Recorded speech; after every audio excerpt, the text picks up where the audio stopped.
When I saw the message, my heart stopped. "Miss you," it read, glowing ominously on my husband's phone. I stood frozen in our kitchen, the world tilting beneath my feet. The morning light filtered through the sheer curtains I had hung just last spring, casting pale shadows across the marble countertop where his phone lay face up, that message burning into my vision like a brand. Today, I'm going to tell you something I never thought I would share. Before we begin, I'd be truly grateful if you take a moment to like this video and consider subscribing to the channel. It helps me keep sharing these stories with those who need them most. My name is Eleanor, and I am 72 years old. For 47 years, I have been married to Thomas Mitchell, a man I met when I was just 25, fresh out of college, working as a secretary in a small accounting firm in Manhattan. Back then, he was charming, ambitious, always talking about building something meaningful together. I can still remember the way he looked at me during our first conversation, leaning against the filing cabinet near my desk, his tie slightly loosened after a long day. He asked me about the book I was reading during my lunch break, a novel by Fitzgerald, and we talked for nearly an hour about literature and dreams and the kind of life we wanted to live. His eyes were so warm then, so genuinely interested in what I had to say. I felt seen in a way I never had before. We married within a year, and I devoted myself entirely to making our life beautiful. I cooked elaborate dinners every evening, kept our apartment spotless, raised our 3 children with every ounce of love I possessed. I ironed his shirts until they were crisp and perfect, arranging them in his closet by color, the way he preferred. I packed his lunches with handwritten notes tucked inside, little reminders that someone was thinking of him, caring for him, waiting for him to come home. I attended every office function on his arm, smiling and gracious, wearing the dresses he liked, making conversation with his colleagues and their wives, playing the role of the perfect corporate spouse. I believed we were partners, that my sacrifices mattered, that love meant giving everything. I remember the early years in vivid detail, moments that once filled me with joy now tinged with a bittersweet ache. Our first apartment was tiny, a 4th-floor walk-up in a building that smelled of cooking spices and old wood. But we made it ours. I painted the kitchen a cheerful yellow while Thomas assembled second-hand furniture from thrift stores. On Saturday mornings, we would walk to the farmer's market, his hand warm in mine. Selecting fresh vegetables and flowers I would arrange in mason jars on our windowsill. We had so little money then, but we were happy. Or at least I thought we were. When Daniel was born, our first child, I watched Thomas hold that tiny, wrinkled baby with such tenderness that I fell in love with him all over again. He whispered promises to our son about being a good father, about providing a better life than he had growing up. I believed every word. I saw the man I married as noble, hardworking, worthy of all the support I could give him. So when he asked me to quit my job to stay home with the baby, I did not hesitate. My career, my dreams of maybe one day writing or teaching, they all took a back seat to his needs, to our family's needs. But standing there in the dim light of our kitchen at 8:30 on a Tuesday morning, with the sound of the shower running down the hall and that message burning into my vision, I felt something crack inside me. The phone had buzzed on the counter, face up. I had not intended to look. I was making coffee, going through the familiar motions of our morning routine, the one I had perfected over decades. Measure the grounds, pour the water, set out his favorite mug, the navy blue one he bought during a business trip to Portland years ago. But the preview appeared, bright and unmistakable. "Miss you." The name above it read, Sarah Jenkins. I knew that name. She worked in his department, a project manager, someone he mentioned occasionally in passing. Younger, always efficient, he said. Professional. Nothing more. I had even met her once, at the company holiday party last December. She was attractive in that polished corporate way, her dark hair cut in a sleek bob, her handshake firm and confident. She had smiled at me, made small talk about the weather and the office renovations, and I had thought nothing of it. Why would I? I trusted my husband completely. That trust, built over 47 years, felt unshakable. Until this moment. My hands trembled as I picked up the phone. I entered his passcode, the one he had never changed in all these years. Our wedding anniversary. 0618. The conversation loaded slowly, my breath shallow, my pulse hammering in my ears. There were dozens of messages, stretching back weeks. Good morning texts. Inside jokes I did not understand. Plans for lunch at restaurants I had never heard of. Compliments about her appearance. You looked beautiful in that blue dress yesterday. Late-night exchanges that felt too intimate, too familiar. I'm thinking about you. I can't wait to see you tomorrow. And then photographs. Not explicit, but suggestive. Her at a restaurant I recognized. A French bistro downtown that Thomas and I had gone to on our 30th anniversary.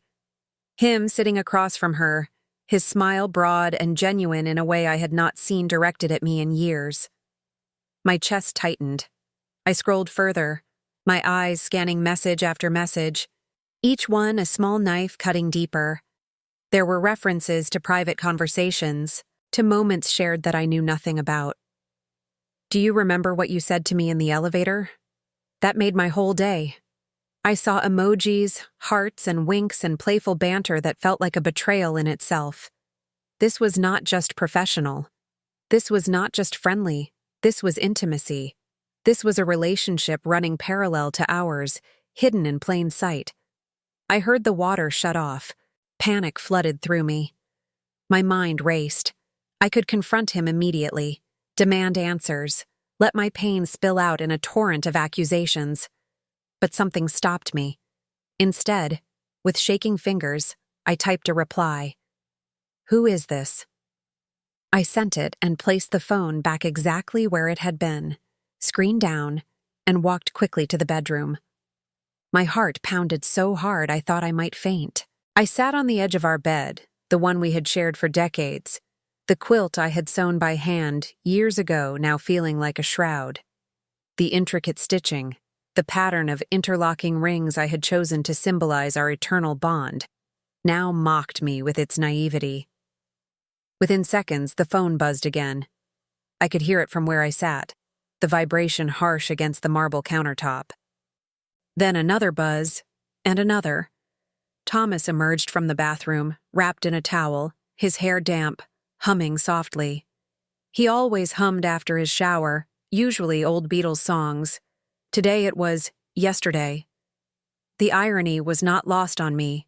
He picked up his phone, and I watched his face change. The color drained. His jaw tightened. He scrolled quickly, his eyes darting, then looked up at me. For a long moment, we simply stared at each other. I said nothing. I could not find words. My throat felt tight, my eyes burning with unshed tears.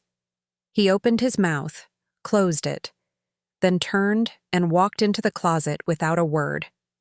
I heard the rustle of clothing, the slide of hangers. When he emerged, he was dressed for work, his tie knotted perfectly, his expression carefully neutral. He glanced at me once more, as if trying to gauge what I knew, what I was thinking. But I kept my face blank, a mask I had learned to wear over the years whenever I needed to hide my feelings. He left the bedroom, and moments later, I heard the front door close. I spent the rest of that day moving through the apartment like a ghost. I made breakfast, scrambled eggs and toast, though I could not eat. The food turned to ash in my mouth. I watered the plants on the windowsill, their leaves glossy and green, indifferent to my suffering. I folded laundry that had been sitting in the basket for 2 days, my hands moving mechanically, matching socks, smoothing shirts, creating order in a life that suddenly felt chaotic. My mind was numb, unable to fully process what I had discovered. I kept replaying the messages in my head, each word etched into my memory with painful clarity. Thomas left for work without kissing me goodbye, something he had done every morning for 47 years. Even on days when we had argued, when tension hung between us, He had always kissed my cheek before leaving. It was our ritual, our small acknowledgement that whatever else happened, we were still together. But not today. The door clicked shut, and I stood in the silence, listening to the city hum below, the honking horns and distant sirens, feeling more alone than I ever had in my life. I walked through the apartment, touching things, the bookshelf we had built together, his hands guiding mine as we used the power drill for the first time. The painting we bought during a trip to Cape Cod, a seascape that reminded us of long walks on the beach. The ceramic bowl our daughter Rebecca had made in elementary school, lopsided and painted in bright childish colors. Each object held a memory, a piece of our shared history. And now they all felt like relics of a life that might have been a lie. I thought back to the early years, when we were young and everything felt possible. I remembered our wedding day, a small ceremony in a chapel in Brooklyn, my mother crying tears of joy, Thomas's hand warm and steady in mine. I wore a simple white dress, nothing fancy, and carried a bouquet of daisies. We could not afford much, but it did not matter. We had love, and we had hope, and that felt like enough. I remembered standing at the altar, looking into his eyes, speaking vows that I meant with every fiber of my being. For better or worse, in sickness and in health, until death do us part. I remembered the birth of our first child, Daniel, how Thomas had held him with such tenderness, whispering promises about the future. He would be a good father, he said. He would work hard to give our family everything they needed. And he had. Daniel never lacked for anything material. We moved to bigger apartments, then eventually to this spacious condo overlooking Central Park. The children went to good schools, had music lessons and summer camps. Thomas climbed the corporate ladder, and I supported him every step of the way, hosting dinner parties for his colleagues, making our home a showcase, ensuring he never had to worry about domestic concerns. I remembered the nights we stayed up talking about our dreams, sitting on the fire escape of that first tiny apartment, sharing a bottle of cheap wine and watching the stars. We talked about traveling the world, about growing old together, about building a life that mattered. Where had it all gone? When had I become invisible? When had the woman he made those promises to stop being enough? Over the following days, I began to notice things I had been too blind or too willing to overlook. The way Thomas came home later and later, always with plausible excuses. Meetings that ran long, clients who needed extra attention, traffic that was worse than usual. I had believed him every time, never questioning, never doubting. Why would I? But now each excuse felt hollow, each explanation a carefully constructed lie. The way he kept his phone face down now, always. Even when it rang, he would glance at it but not answer if I was in the room. He would excuse himself, take the call in another room, his voice low and muffled through the closed door. The way he showered immediately upon arriving home, as if washing something away. I had thought he just wanted to feel fresh after a long day at the office, to wash off the city grime and stress. Now I wondered what he was really washing away, whose perfume clung to his clothes, whose touch lingered on his skin. The thought made me sick. The way he no longer asked about my day, no longer listened when I spoke. His eyes distant and distracted. I would tell him about something I had done, a book I was reading, a conversation I had with a friend, and he would nod absently, his mind clearly elsewhere. I used to think he was just tired, preoccupied with work. Now I knew he was preoccupied with her. I felt like I was disappearing, dissolving into the background of my own life, becoming less real with each passing day. I called my daughter Rebecca, who lived in Boston with her husband and 2 children. I tried to keep my voice steady, but she heard the tremor. "Mom, what's wrong?" she asked. I could picture her in her bright, modern kitchen, probably making dinner while helping the kids with homework, juggling a dozen tasks at once the way I had taught her. I told her about the message, about the texts, about the photographs. I tried to be calm, to present the facts without breaking down completely. There was a long silence on the other end of the line. I could hear her breathing, could imagine the wheels turning in her mind as she processed what I was telling her. Then she sighed, and what she said next felt like a punch to the gut. "Mom, are you sure? Maybe it's just work stuff. Dad wouldn't do that. He loves you." Her words felt like a betrayal, like she was choosing him over me without even considering my pain. My own daughter, the girl I had carried for 9 months, nursed through sleepless nights, raised with every ounce of devotion I possessed, was dismissing my suffering.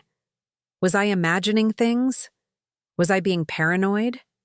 But I had seen the messages, the photographs, the intimacy. It was real. I knew it was real. I ended the call quickly, tears streaming down my face. I sat on the sofa, clutching a pillow to my chest, sobbing in a way I had not since I was a child. Deep, wrenching sobs that shook my entire body. All the pain I had been holding inside came pouring out, and I could not stop it.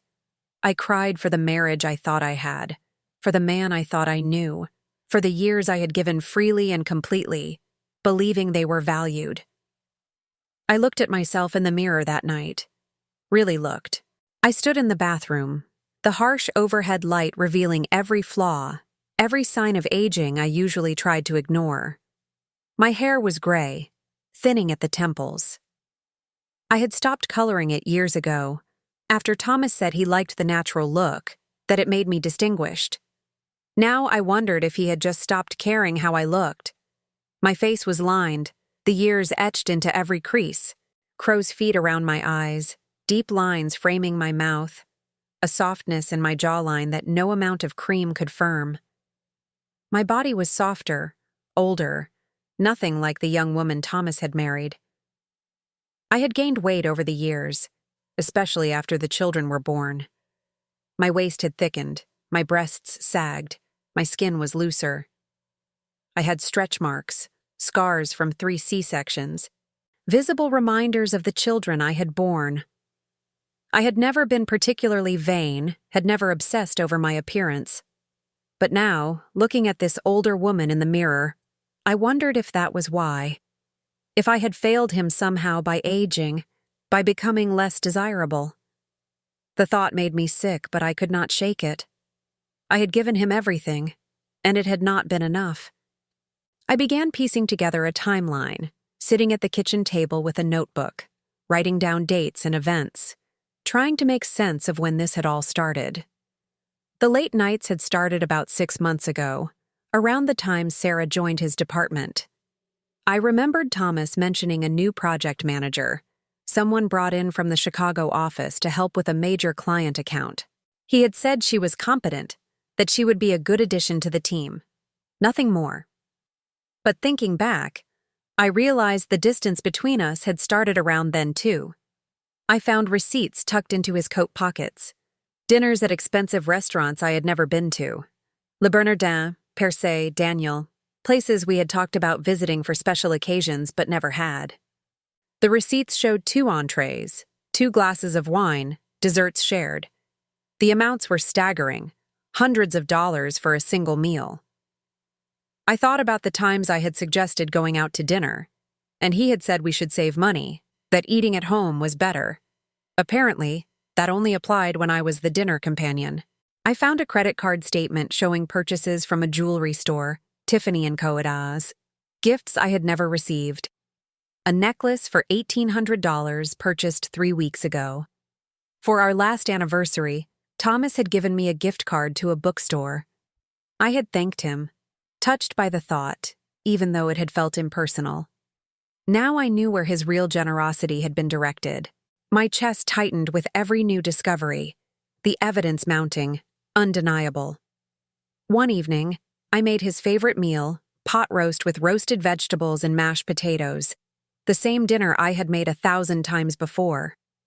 I spent hours in the kitchen, searing the meat, chopping vegetables, making everything from scratch the way he liked. The apartment filled with the rich, savory smell of home cooking. I set the table with our good china, lit candles, opened a bottle of red wine to let it breathe. I wanted to create a moment, a space where maybe we could talk, where maybe he would be honest with me. He came home late, as usual, his tie loosened, his briefcase heavy in his hand. He barely glanced at the table, at the effort I had put in, and said he had already eaten. His tone was casual, dismissive. He disappeared into his study, closing the door behind him. I sat alone at the dining table, staring at the untouched food, the candles burning down, the wine going to waste. I felt something inside me harden. I had spent 47 years catering to this man, anticipating his needs, putting him first. And this was my reward: silence, indifference, betrayal. That night, I could not sleep.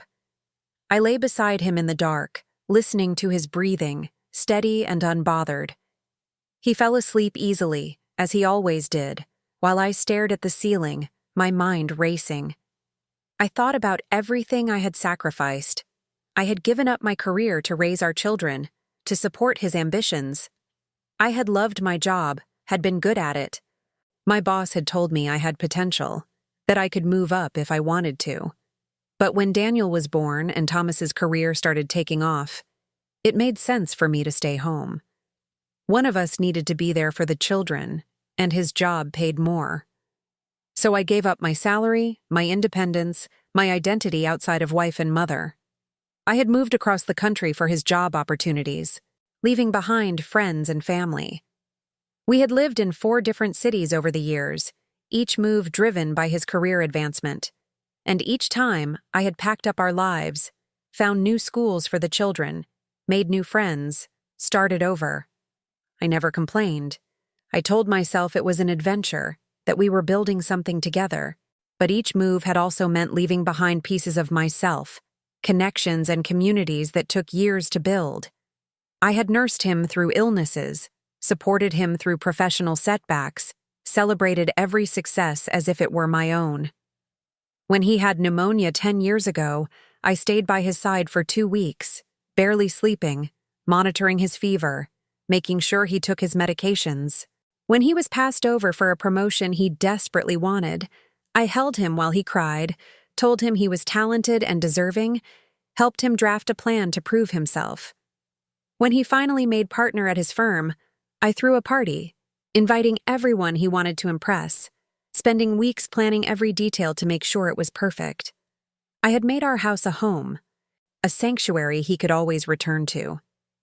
I chose every piece of furniture, every paint color, every decorative touch with care, creating spaces that were beautiful and comfortable. I learned to cook his favorite meals, to anticipate his moods, to create an environment where he could relax and be himself. And he had repaid me with lies and betrayal. The next morning, I woke before dawn and went through his phone again while he slept. The messages with Sarah had continued, though they were more cautious now, more coded. But the intimacy was still there, unmistakable.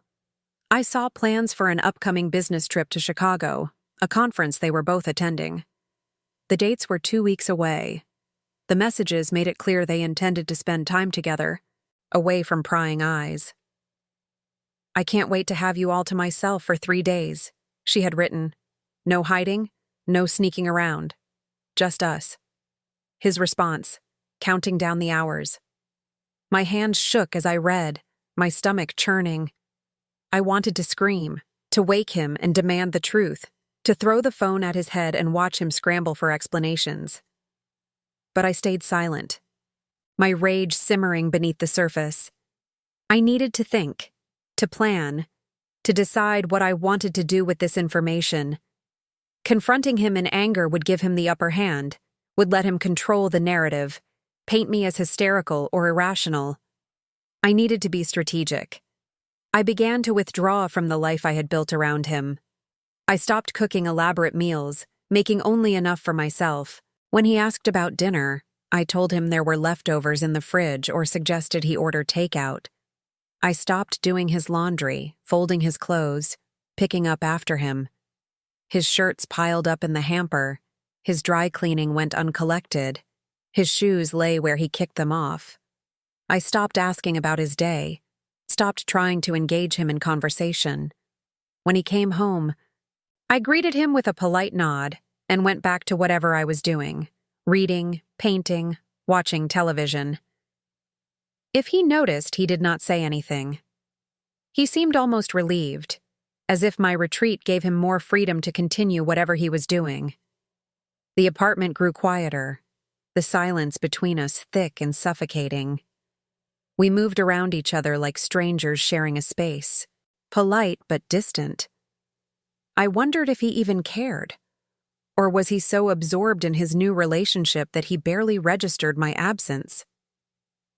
I spent my days walking through Central Park, the place where we used to stroll together on Sunday afternoons, back when we still enjoyed each other's company. Now I walked alone, taking the same paths we had once walked hand in hand. I passed the bench where he had proposed to me, getting down on one knee despite the curious stares of passers-by, his face so earnest and full of hope. I remembered how my heart had felt like it might burst with happiness. Now I sat on that same bench and wondered if those feelings had ever been real, or if I had been living in a fantasy of my own creation. I watched couples holding hands, families laughing together, and felt like an outsider in my own life. Young mothers pushed strollers, their faces tired but content. Elderly couples sat on benches feeding pigeons, their comfortable silence speaking of decades of companionship. I had thought Thomas and I would be like that someday, growing old together in easy companionship. Instead, I was sitting here alone, my marriage crumbling, my future uncertain. I sat on benches and watched the seasons change, the leaves turning gold and red, then falling to the ground, barren branches reaching toward the sky. I felt like those trees, stripped bare, exposed, vulnerable. But I also knew that trees survived the winter, that spring would come again, that new growth was possible. I tried to hold on to that hope, even as despair threatened to overwhelm me. One afternoon, I ran into an old friend, Margaret, someone I had not seen in years. We had been close once, back when our children were young, meeting for playdates at the park, commiserating about sleepless nights and the challenges of motherhood. But we had drifted apart as our lives took different directions. She had divorced her husband 15 years ago, moved to Brooklyn, started a small business restoring antique furniture. We had exchanged Christmas cards but had not had a real conversation in ages. She was walking her dog, a scruffy terrier mix, when she spotted me. "Eleanor?" she called out, her face lighting up with recognition. We hugged, and she suggested we grab coffee at a small cafe nearby. We had coffee, and she asked about my life, about Thomas, about the children. I tried to maintain the facade, the pleasant smile, the polite answers. "Everything is fine," I said automatically. "The children are doing well. Thomas is busy with work," the usual responses I had given 1,000 times to 1,000 people. But something in my eyes must have given me away, because she reached across the table and took my hand. "Eleanor," she said gently, her voice soft but firm, "what's really going on?" And for the first time, I broke. I told her everything. The messages, the lies, the loneliness. I told her about the receipts, the jewelry, the upcoming trip to Chicago. I told her about how invisible I felt, how unvalued, how utterly lost. She listened without judgment, her eyes filled with compassion. She did not interrupt, did not offer platitudes, just listened. When I finished, she was quiet for a moment, letting my words hang in the air between us. Then she said something I will never forget. "Eleanor, you deserve better than this. You deserve to be loved, truly loved. Not tolerated. Not ignored. Loved." She squeezed my hand. "I went through something similar, you know. That's why I left David. I spent so many years making myself smaller, quieter, more convenient. And one day I woke up and realized I had disappeared entirely. Leaving was the hardest thing I ever did. but it was also the best thing. Her words stayed with me. I thought about them constantly, turning them over in my mind as I walked home, as I lay in bed that night, as I went through the motions of my days. Did I deserve better? I had spent so long believing that my worth was tied to my ability to serve, to sacrifice, to make others happy. I was a good wife, a good mother. That was my identity, my value. But what about my happiness? When had I last felt joy, genuine joy? When had I last felt valued, cherished, seen? I thought about Margaret, about the life she had built for herself after her divorce. She had been terrified, she told me, but also exhilarated. She had discovered parts of herself she had forgotten existed. She had traveled, taken classes, pursued passions she had set aside. She had dated, though she had not remarried, preferring her independence. She seemed happy, genuinely happy, in a way I had not felt in years, maybe even decades. I decided to look deeper into our finances, something I had never done before. Thomas had always handled the money, the investments, the accounts. It was his area of expertise, and I trusted him. He gave me an allowance for household expenses, and I managed our day-to-day finances. But the bigger picture, the savings and investments and retirement accounts, that was all him. I did not even know how much we had, not really. I found the file cabinet in his study, the one he kept locked. I had never had a reason to open it before, but now I searched until I found the key, hidden in a drawer beneath old tax returns. My hands trembled as I unlocked the cabinet and pulled out folders filled with financial statements. What I found shocked me. I found statements showing transfers to accounts I did not recognize. Large sums of money moved without my knowledge or consent. $50,000 transferred to an account at a bank we did not use, dated 3 months ago. Another $30,000, transferred 6 weeks after that. I did not recognize the account numbers, had no idea where this money was going or why. I found investment portfolios in stocks I had never heard of, some of them quite substantial. We had always been careful with money, saving and investing for retirement. But I had no idea the extent of our wealth. There were accounts worth hundreds of thousands of dollars, some of them individual accounts in his name only. Why did I not know about these? Why was I not listed on these accounts? There was even a significant amount held in Bitcoin, something Thomas had mentioned casually years ago but never discussed in detail. The valuation showed it was now worth over $200,000. Our wealth, built over decades of careful saving and smart investments, was considerable. But I had been kept in the dark about all of it. Why? Was he hiding assets? Preparing for something? The thought sent a chill down my spine. I confronted him one evening, the statements spread out on the kitchen table. I had arranged them carefully, organized by date and account, a visual representation of everything I had discovered. "What is this?" I asked, my voice cold and steady. I was not crying, not pleading. I was calm, controlled, and that seemed to unsettle him more than tears would have. He glanced at the papers, his expression unreadable. "Investments," he said simply, his tone dismissive. "For our future." "Our future?" I repeated, my voice rising despite my efforts to stay calm. "Or your future with someone else?" The words hung between us, sharp and accusatory. He flinched but said nothing. I waited, the silence stretching between us. Finally, he sighed, running a hand through his hair. "Eleanor, you're overreacting. It's not what you think." But he offered no explanation, no reassurance, nothing to ease the knot of fear and anger tightening in my chest. He just stood there, looking at me with a mixture of annoyance and guilt, as if I was the one being unreasonable, as if my pain was an inconvenience he had not planned for.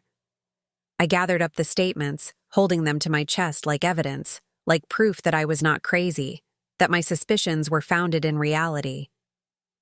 That night, I made a decision. I contacted a lawyer, a woman named Patricia who came highly recommended. Margaret had given me her name, told me she was smart, tough, and fair. I called her office the next morning, my voice shaking as I explained why I needed her services. She fit me in that same afternoon, squeezing me between other appointments because, she said, she heard the urgency in my voice. I sat in her office, a small but elegant space in a building near Grand Central, and explained the situation. I showed her the messages, the financial records, everything. She listened carefully, taking notes in a leather-bound notebook, her expression professional but kind. "You have options," she said when I finished. "You don't have to live like this." She outlined the steps I could take, the protections available to me, the ways I could secure my future. New York is an equitable distribution state, she explained. That means marital assets are divided fairly, though not necessarily 50-50. Given the length of your marriage, your contributions as a homemaker, and the evidence of infidelity, you would be in a strong position. We can also pursue spousal support, especially given that you sacrificed your career to support his. For the first time in months, I felt a glimmer of hope. I was not powerless. I had choices. I began to prepare. I opened my own bank account, transferred money into it from our joint account. Money I told myself I was entitled to. I secured my own assets. Taking jewelry and important documents to a safe deposit box Patricia helped me open. I gathered documents, photographs, evidence of everything I had discovered. I printed out the text messages, highlighting the most damaging ones. I made copies of financial statements, credit card bills, receipts.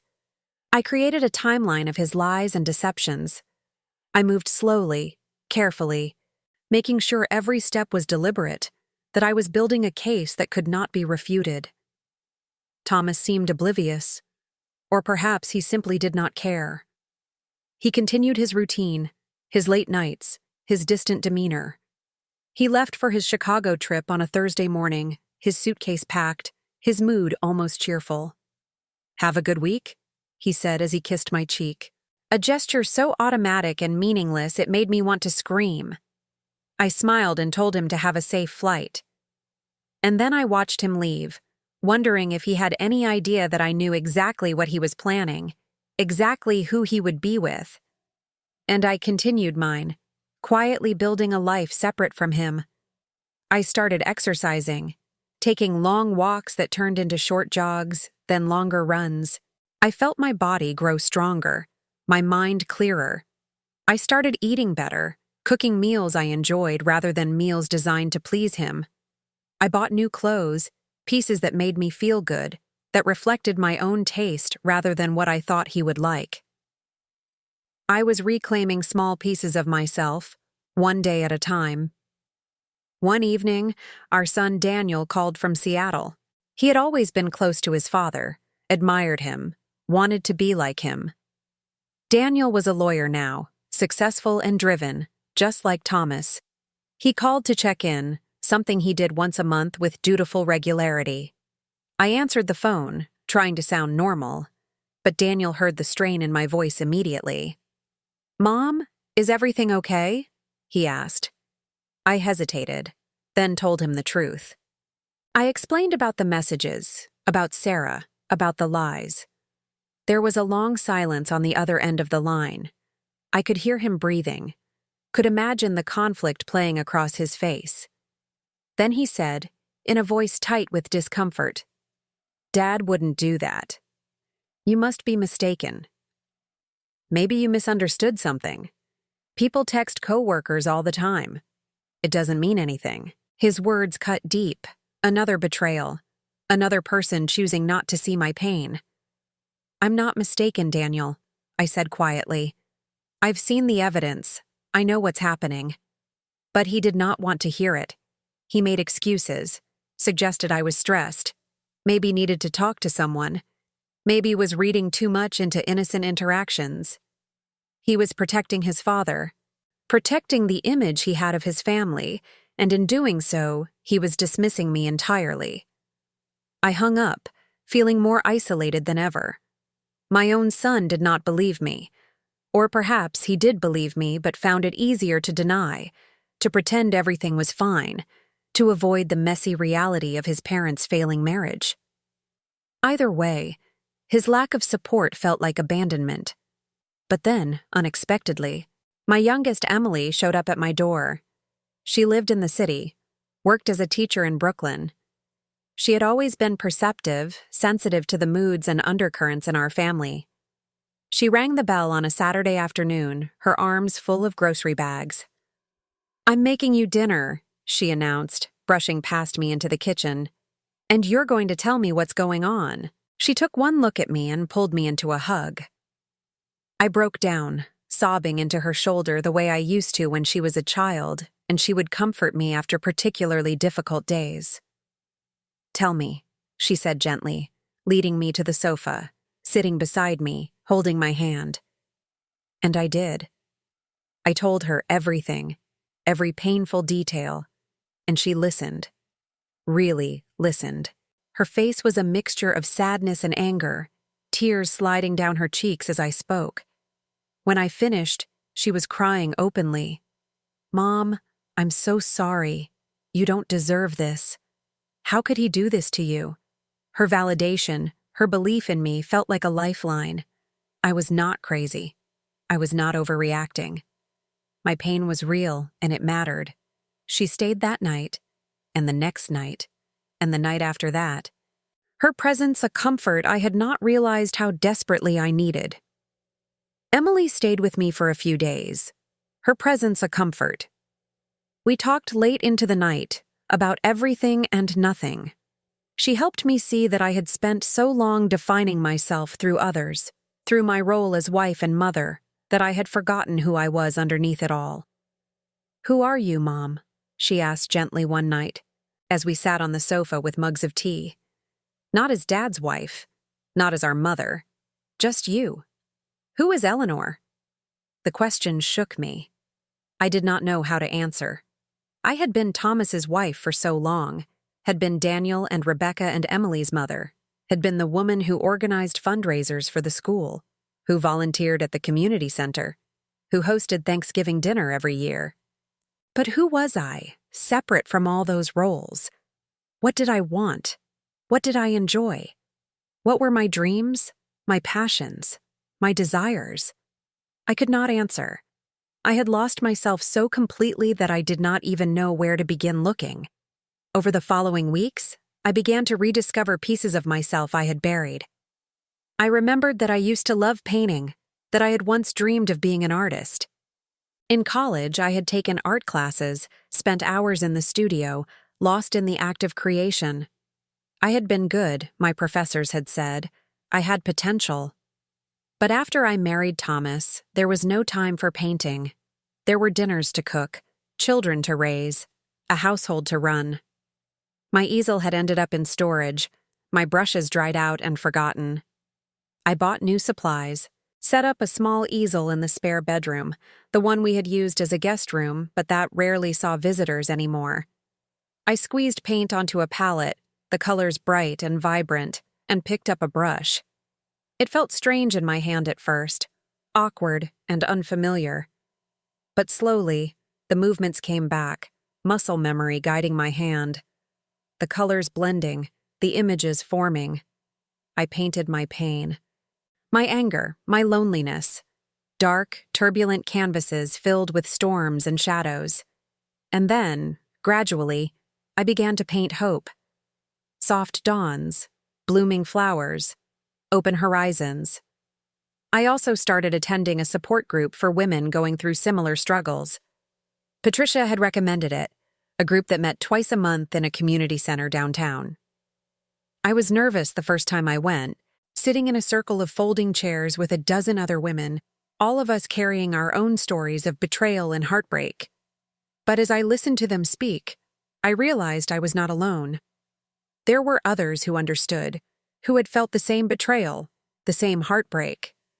One woman, Janet, was in her 50s, divorcing after 30 years of marriage. Her husband had left her for his personal trainer. Another, Lisa, was younger, only married for 5 years, but her husband's infidelity had been ongoing and shameless. We supported each other, lifted each other up, reminded each other of our worth.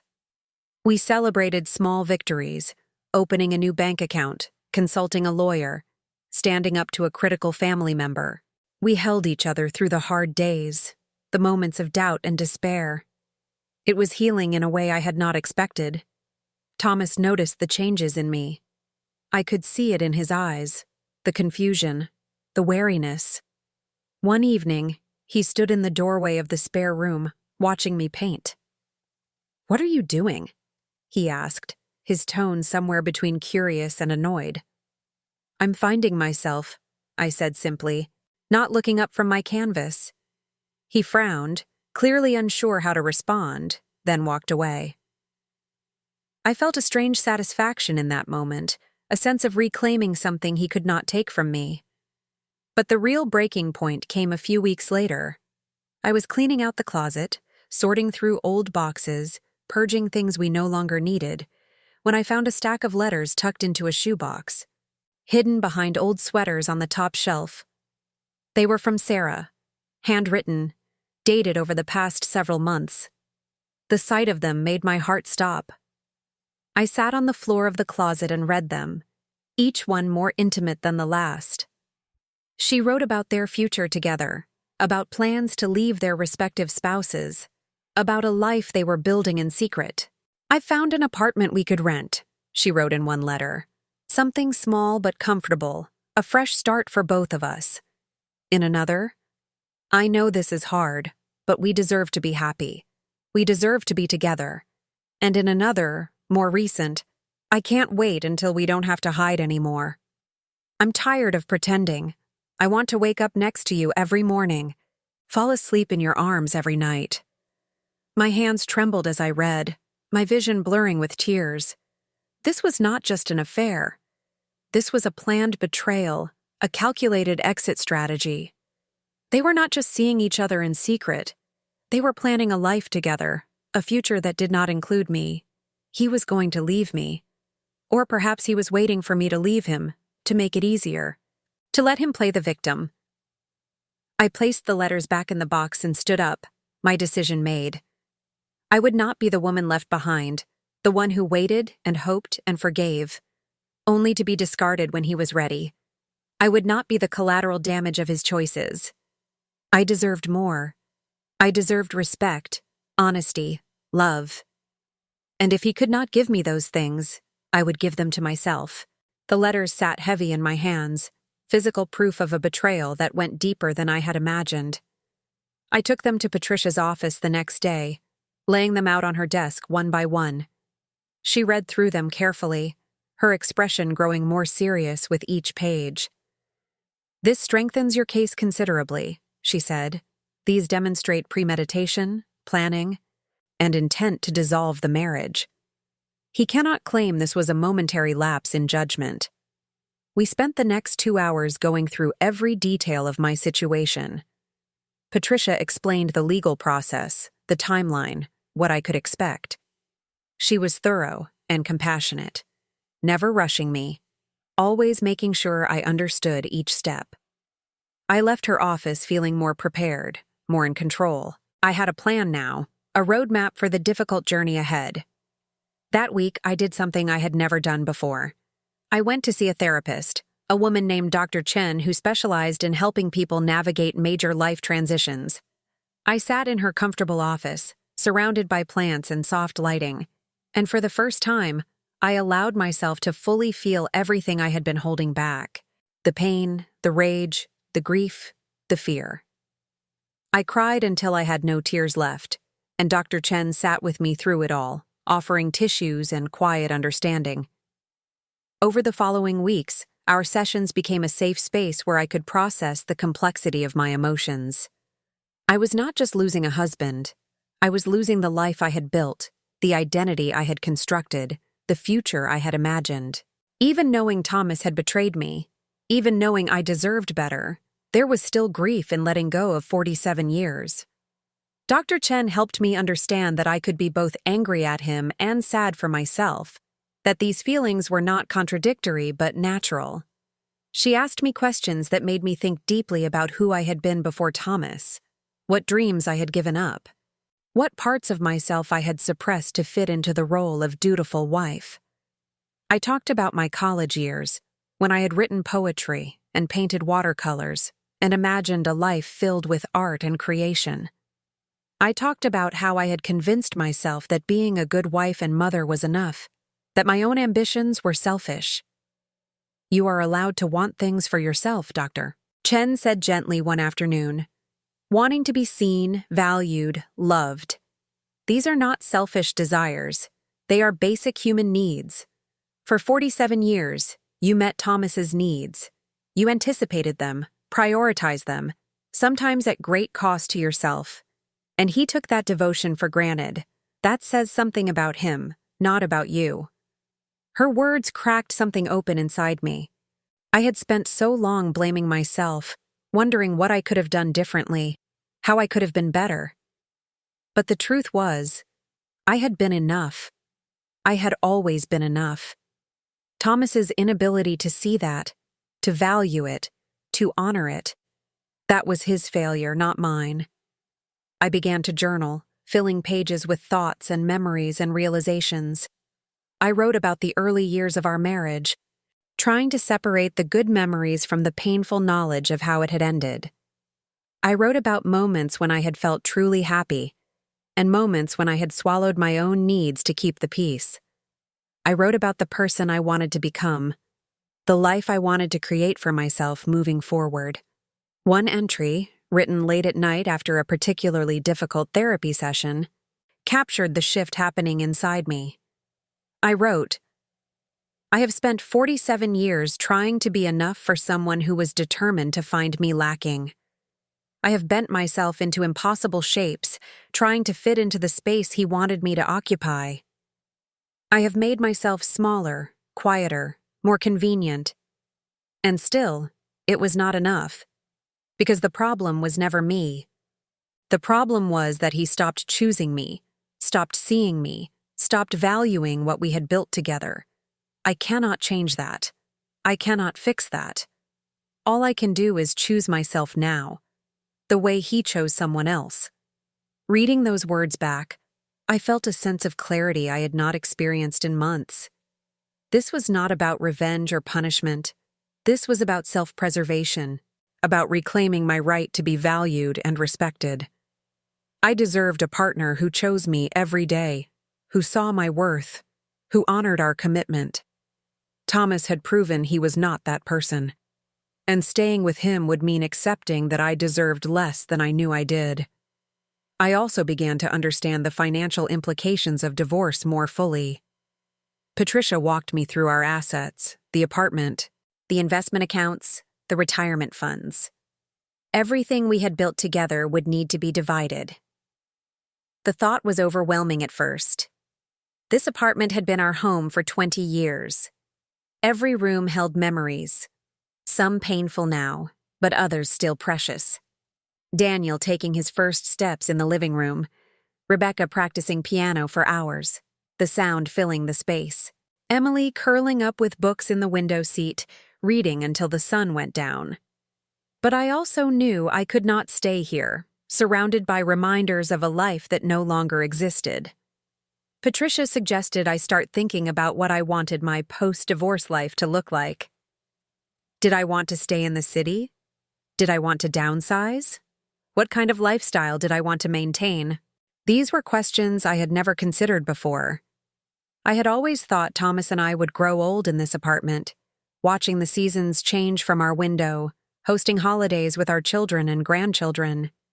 Now I had to imagine a different future. I spent hours looking at real estate listings, trying to envision myself in different spaces. A smaller apartment with good light for painting. A place near Emily, where I could see her more often. Maybe even something outside the city. A quieter life with access to nature. The possibilities were both exciting and terrifying. I also had to confront the reality of our social circle. Most of our friends were couples. People we had known for decades through Thomas's work or our children's activities. How many of them would I lose in the divorce? Would they take sides? Would they believe whatever story Thomas told them? The thought of having to explain, to defend myself, to navigate awkward social situations, filled me with dread. But then something unexpected happened. I received a call from Jennifer, the wife of one of Thomas's colleagues. We had known each other for years, shared countless dinners and office parties. "Eleanor," she said, her voice warm and concerned, "I heard about what's happening. I just wanted you to know that I think you are incredibly brave. If you need anything at all, please call me. We should get lunch soon." Her words caught me off guard. I had expected judgment, or worse, indifference. Instead, I found support. Over the following weeks, several other women reached out, offering coffee dates, lending ears, sharing their own stories of disappointment in their marriages. I learned that I was not as alone as I had thought, that beneath the polished surface of our social circle, many women were struggling with their own versions of invisibility and neglect. These conversations were revelatory. We talked about the sacrifices we had made, the dreams we had deferred, the ways we had shrunk ourselves to support our husbands' careers and ambitions. We talked about the unspoken rules of corporate wives: always be gracious, never complain, make it look effortless. We talked about the loneliness of giving everything and receiving so little in return. One woman, Catherine, told me about her own near divorce 5 years ago. Her husband had not been unfaithful, but he had been emotionally absent, prioritizing work over everything else. They had gone to counseling, and he had genuinely worked to change. But she was honest about how hard it had been, how close she had come to leaving. The difference, she said, was that he had wanted to change. He had acknowledged his failures and committed to being better. "That is what saved us," she said. Not the counseling, but his willingness to truly see what he had been doing and choose differently. I thought about that conversation a lot. Had Thomas ever shown genuine remorse? Had he ever taken responsibility for the pain he had caused? Or had he simply made excuses, minimized his actions, blamed me for overreacting? The answer was clear. Even when confronted with evidence, he had tried to deflect, to control the narrative, to protect himself rather than acknowledge my pain. That evening, I told Thomas I wanted a divorce. I had rehearsed the words in my mind 100 times, practiced staying calm and firm. He was in the living room reading a book when I walked in and said it. "I want a divorce." The word hung in the air, heavy and final. He looked up from his book, his face pale, his eyes wide with surprise. "Eleanor," he said, his voice uncertain, "let's talk about this." But there was nothing left to say. I had already said it all in my mind, in my heart. I was done. He tried to argue, to explain, to make excuses. He said Sarah meant nothing, that it was a mistake, that he loved me, that we could work through this. But his words rang hollow. How could he love me and betray me so completely? How could he claim it meant nothing when I had found months of messages, letters planning a future together, receipts for expensive gifts? "I will no longer buy love," I said quietly, interrupting his excuses. "Respect me or lose me." He looked at me as if seeing me for the first time, and perhaps he was. For 47 years, I had been the accommodating wife, the supportive partner, the woman who put everyone else first. But that woman was gone. In her place stood someone stronger, someone who knew her worth, someone who would not settle for less than she deserved. The next few days were tense, filled with difficult conversations and painful decisions. We told the children together, sitting them down on a conference call, Daniel in Seattle, Rebecca in Boston, Emily coming over to be there in person. Thomas tried to control the narrative, to make it sound like we were mutually deciding to part ways, that we had grown apart naturally. But I would not let him rewrite history. I told our children the truth. Their father had been having an affair. He had lied to me for months. He had hidden money, made plans to leave, betrayed the vows we had made 47 years ago. Their reactions were varied. Daniel was angry, defensive of his father, accusing me of airing dirty laundry, of making a private matter public. Rebecca was sad, worried about how it would affect the grandchildren, concerned about family gatherings and holidays. But Emily stood by me, her support unwavering. "Good for you, Mom," she said fiercely. "You deserve so much better." Thomas moved out a week later, taking only what he needed. He packed his clothes, his books, his personal items, loading them into his car in several trips. He tried to talk to me, to apologize, to ask for another chance. But I had nothing to say to him. I stood in the doorway and watched him leave, feeling a mixture of grief and relief. The apartment felt emptier without him, but also lighter, as if a weight had been lifted. I walked through the rooms, touching the furniture we had chosen together, the photographs on the walls, the memories embedded in every corner. I felt grief, yes, but also relief. I was free. For the first time in decades, I belonged to myself. I could make decisions without considering his preferences, his schedule, his needs. I could eat what I wanted, when I wanted. I could watch whatever I liked on television. I could fill my days however I chose. The possibilities felt both terrifying and exhilarating. But just when I thought the worst was over, I received a call from Rebecca. "Mom," she said, her voice tight with anger. "There's something you need to see." She sent me a link to a social media post. It was from one of Thomas's colleagues, a group photo from a recent office party. The image loaded slowly on my phone, and when it did, my stomach dropped. There was Thomas, his arm around Sarah, both of them smiling broadly. She was wearing a blue dress, elegant and fitted, and he was looking at her with an expression of pride and affection. The caption read, "Celebrating New Beginnings." My hands shook as I held the phone. The post was dated just days after he had moved out. He had not even waited. He had moved on as if our 47 years together meant nothing, as if I had been an obstacle to overcome rather than a partner he had built a life with. I stared at the photo, feeling the familiar ache of betrayal. But this time, something was different. Instead of crumbling, I felt a strange calm settle over me. This was who he was. This was his choice. And it had nothing to do with my worth. I was not less because he chose someone else. I was not a failure because our marriage ended. I was simply free to choose differently. I deleted the link and called Emily. We met for dinner at a small Italian restaurant in the village, one I had always wanted to try but never had because Thomas did not like Italian food. We ordered wine and pasta, shared a tiramisu for dessert, and we laughed, really laughed, for the first time in months. I felt lighter, younger, more alive. I realized that I had been holding my breath for so long, waiting for permission to live, to be happy. But I did not need permission. I just needed courage. Over the next few months, I began to rebuild my life. I took pottery classes at a studio in Chelsea, my hands shaping clay into bowls and vases, finding satisfaction in the tactile process of creation.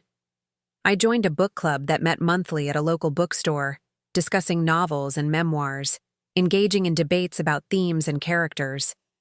I volunteered at a local community center, teaching art to children, watching their faces light up as they discovered the joy of making something with their own hands.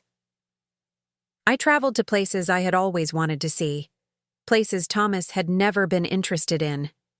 I went to Paris, a trip I had dreamed of since I was a girl. I walked along the Seine at sunset, the water glittering with reflected light. I visited the Louvre, standing in front of masterpieces I had only seen in books, moved to tears by their beauty. I sat in small cafes, drinking espresso and eating croissants, watching people pass by, feeling utterly content in my solitude. I went to the coast of Maine, renting a small cottage for a week, spending my days walking on rocky beaches, watching waves crash against the shore.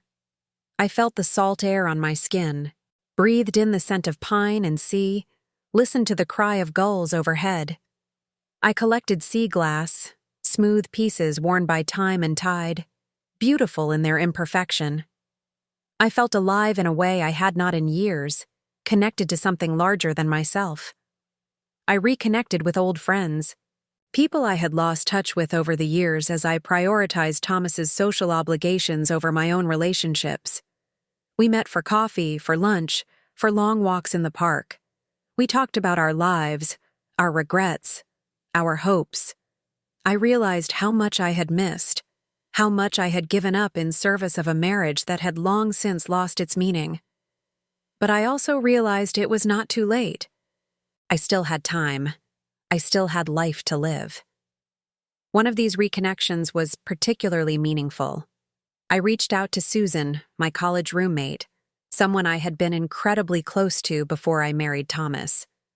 We had drifted apart over the years, as people do, our lives taking different paths.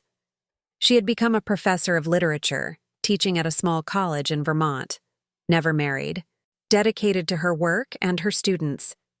When I called her, she answered on the second ring, and hearing her voice after so many years brought tears to my eyes. "Eleanor," she said, her voice filled with warmth, "I have thought about you so many times over the years. I am so glad you called." We talked for over 2 hours that first conversation, catching up on decades of life. When I told her what had happened with Thomas, she was quiet for a long moment. Then she said something that stayed with me. "I remember when you first started dating him.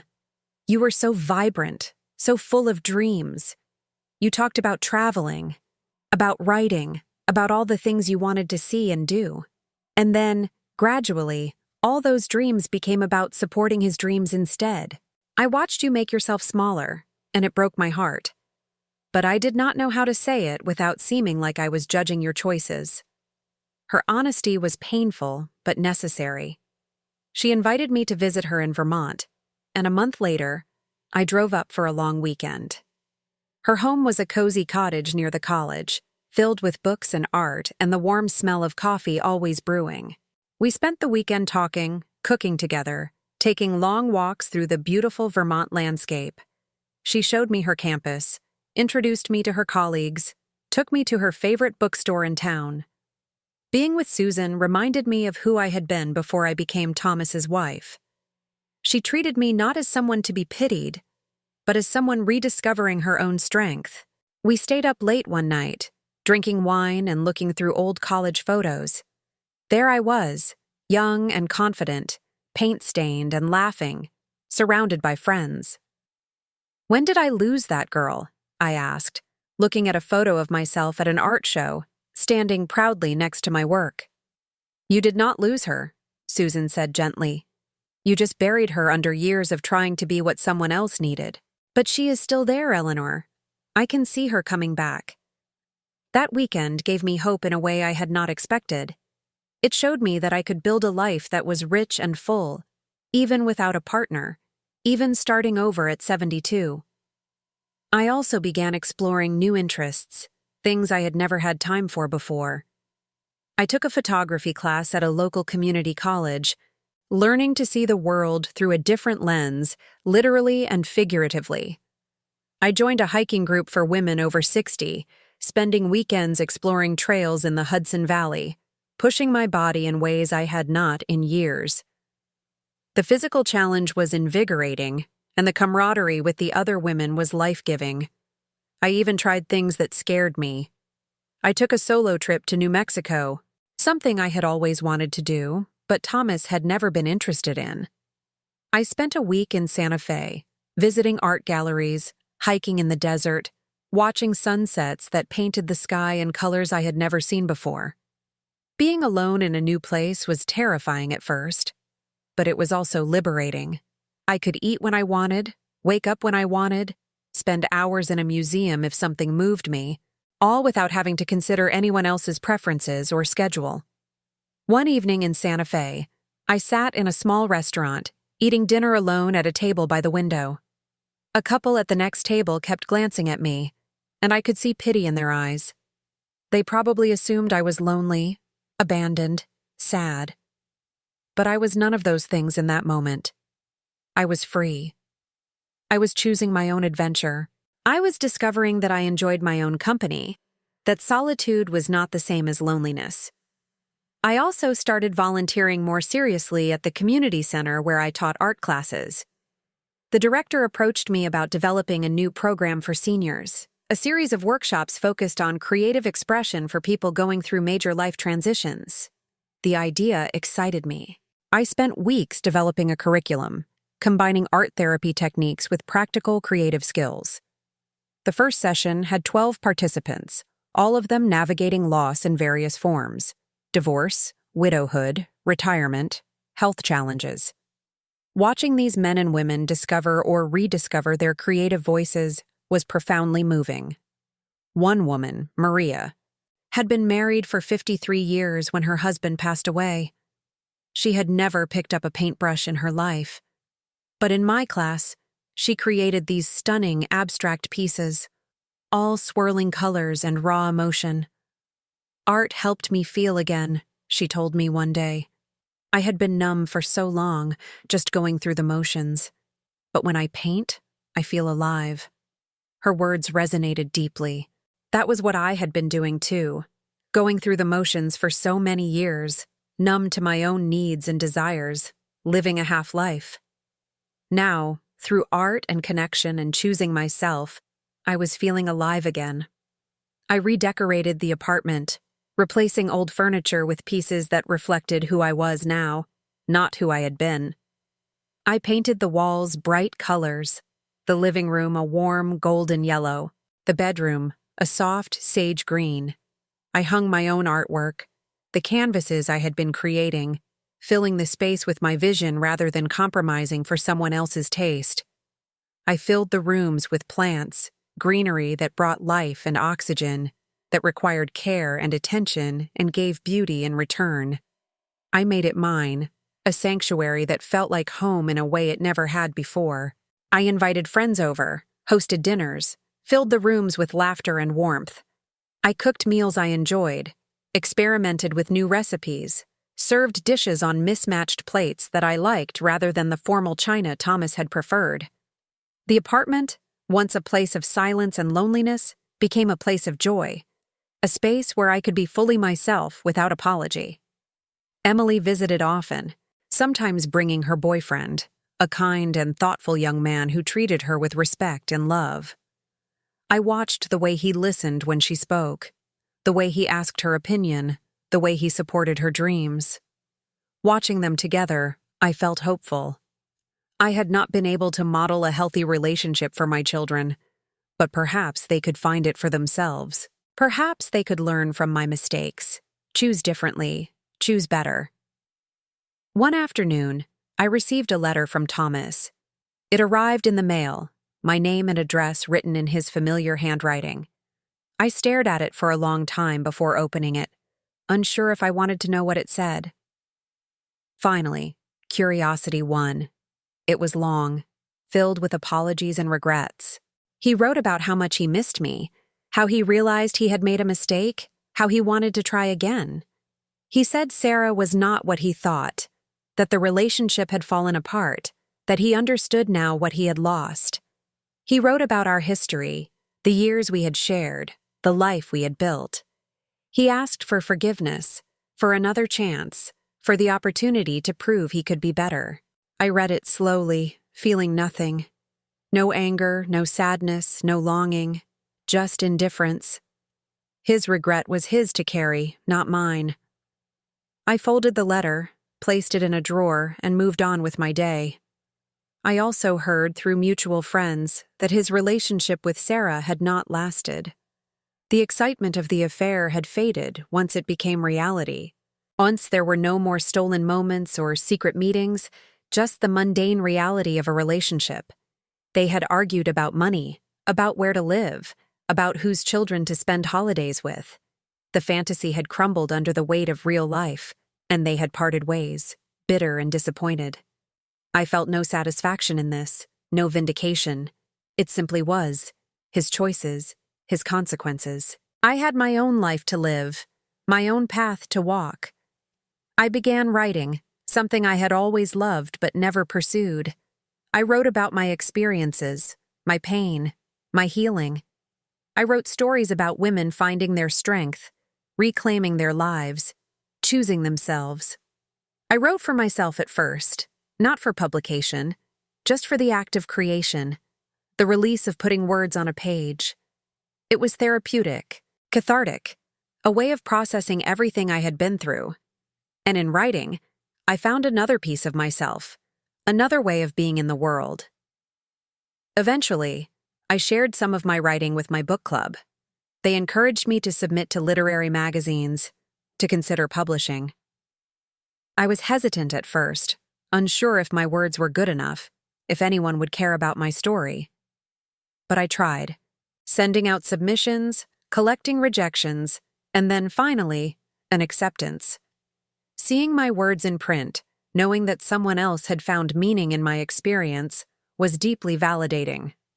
I also started mentoring younger women at the community center, women going through divorces, dealing with betrayal, struggling to find their footing. I shared my story, my journey, and I saw recognition in their eyes. They needed to hear that it was possible to survive, to heal, to thrive. I needed to tell them. In helping them, I helped myself, reinforcing the lessons I had learned, reminding myself how far I had come. One evening, I sat by the window of my apartment, watching the sun set over the city skyline. The sky was ablaze with color, gold and pink and orange, a breathtaking display of beauty. I held a glass of wine, a crisp Sauvignon Blanc I had discovered on my trip to Paris. The taste was rich and full on my tongue. I felt at peace, truly at peace, for the first time in years. I thought about everything I had been through, the pain and the loss, the betrayal and the heartbreak. And I thought about everything I had gained, the strength and the courage, the self-knowledge and the freedom. I had learned that love should never come at the cost of oneself, that respect is not negotiable, that worth is inherent, not earned through sacrifice and service.